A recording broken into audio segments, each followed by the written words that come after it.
O antigo regime foi o molde em que a França se organizou em um determinado momento da história. Mesmo havendo divergência de datas, a melhor compreensão de período que se obtém é no final da Idade Média, entre a Guerra dos 100 Anos e a Guerra das Religiões. É necessário lembrar que essa definição de antigo regime acabava caracterizando a sociedade francesa, porém, ela só aparecerá com a afirmação do regime oposto. Por isso se dá a importância de fazer o caminho inverso, usando de algumas constituintes que tinham o objetivo de abolir alguns princípios fundamentais desse antigo regime. Essas constituintes vão ser marcadas por 3 momentos durante a Revolução. Um deles é em junho de 1789, após a reunião dos Estados Gerais de Versalhes. O desfavorecimento do terceiro estado resulta na denominação de uma Assembleia Nacional, onde irá fixar a Constituição e definir os impostos reais como ilegais. Pois no antigo regime, o povo acabava arcando com os impostos altíssimos, enquanto o clero e a nobreza ficavam isentos de qualquer taxa. Tudo isso era apoiado e consentido por razão do Estado. Outro apontamento que deve ser feito é que o antigo regime não está estritamente ligado às monarquias, porque mesmo após o seu fim, as monarquias continuam, mas tem total ligação com o governo absolutista, que concentrava nas mãos do rei todo e qualquer tipo de poder.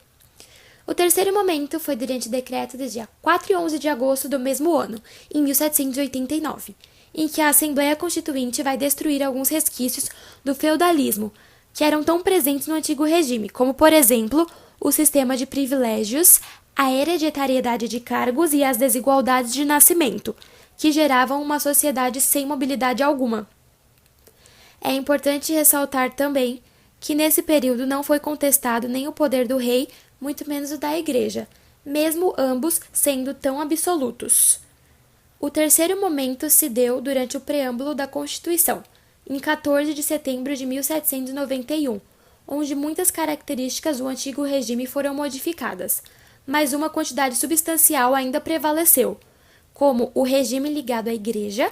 e o respeito à propriedade e continuidade da monarquia como forma de governo. Algumas dessas relações apenas passaram a ser ligações de homem para homem, o que acabou gerando uma confusão,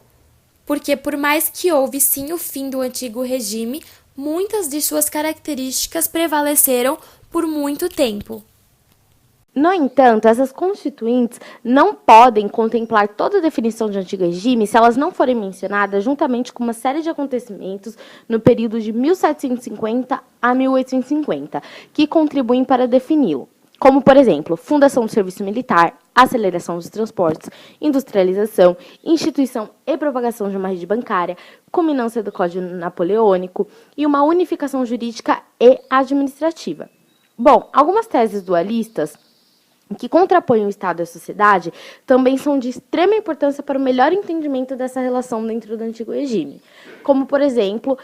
a de Philippe Péguet, que vai ressaltar a importância das guerras civis para as construções das monarquias, e também vai defender o fato de que um governo precisa de muito mais do que apenas ser forte,